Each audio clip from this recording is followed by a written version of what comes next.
Happy to have you here with us for another edition of Summit League Spotlight. I'm Keenan Dixon.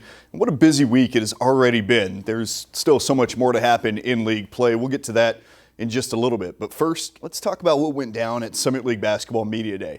All 18 teams converged on the Premier Center here in Sioux Falls, where the Summit League tournament will take place in just under 5 months, and they broke down their goals for the upcoming season. We learned that Grace Cave hasn't taken a week off since her Omaha side lost in the Summit League Championship game 7 months ago. She claims to have added skills to her already deep bag, but she won't reveal those secrets until the season starts.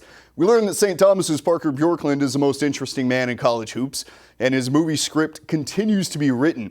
As he enters year 6 of college and year 4 of college hoops, Bjorklund's journey from the pickup courts to preseason first team All-Summit rightfully amazes people. The Tommies are poised for a big season ahead in their 3rd in Division I. Oral Roberts plans to somehow go faster with Isaac McBride leading the offense, while Emma Smith will pace a run-and-gun Denver team that hopes of using that mile-high elevation to their advantage. We also learned who the media and coaches think will win the Summit, so let's take a look at those preseason polls now. South Dakota State is picked first on the men's side despite their semifinal loss in the Summit League tournament to North Dakota State a season ago. The Jackrabbits returned several key players and added players to bolster their roster.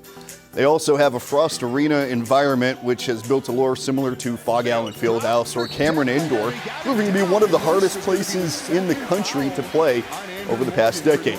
In women's hoops, it's also the Jackrabbits. Despite Maya Sellen's departure and season-ending injuries to Callie Dyson and Haley Timmer, there is optimism within the program that their years of success will continue. South Dakota State earned a 9 seed in the NCAA tournament, beating Southern Cal in overtime before losing to eventual Final Four team Virginia Tech. The Jacks are riding high going into the season, but anything can happen between now and March in what is expected to be a wide-open Summit. With that, let's look at the preseason players of the year. Zeke Mayo is expected to be one of the top players in the league this season and earn that respect from coaches and media when he was named preseason player of the year on the men's side. The South Dakota State junior guard has continued to evolve his game after a breakout season a year ago, averaging 18 and 6, including a 41-point clinic in a key win at home over North Dakota State.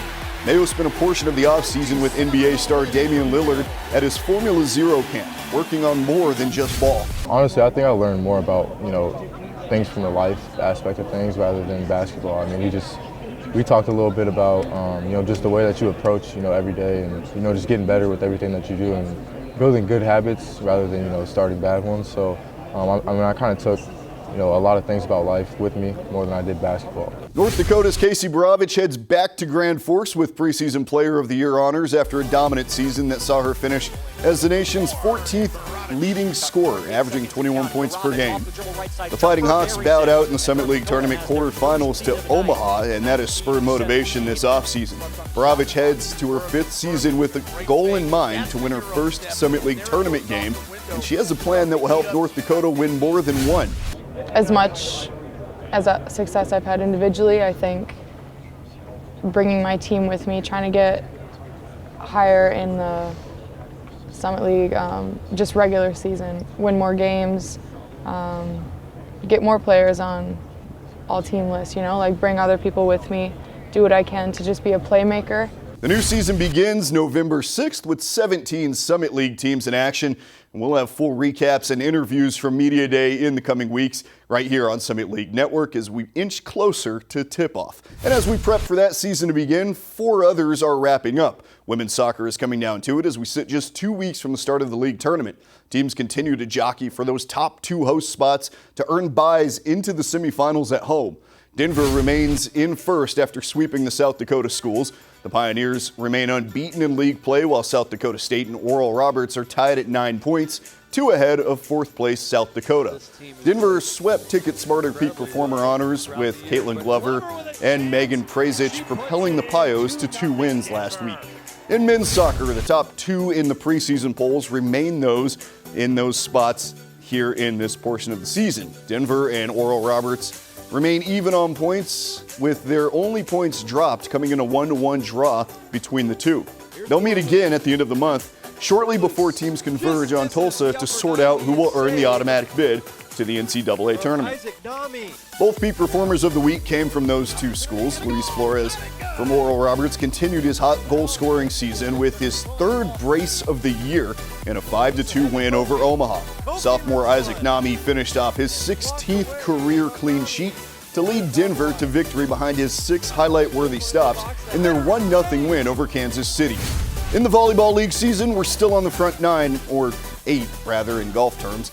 The standings look different, but with 5 weeks left in the season, there's still so much to be decided. Reigning champs South Dakota has had a rough go of it, and they sit in 4th after losses to Omaha and Kansas City.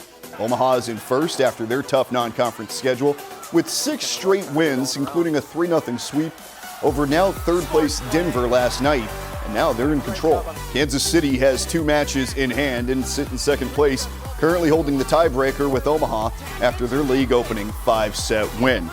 The cross-country championship in Brookings is just 2 weeks away. North Dakota State's women and South Dakota State's men's teams will be defending their championships from last year at Edgebrook Golf Course near the campus of South Dakota State. Find out all the information you need at thesummitleague.org/championships. We'll see you soon as championship season picks up, and you can watch all those games and races on Summit League Network.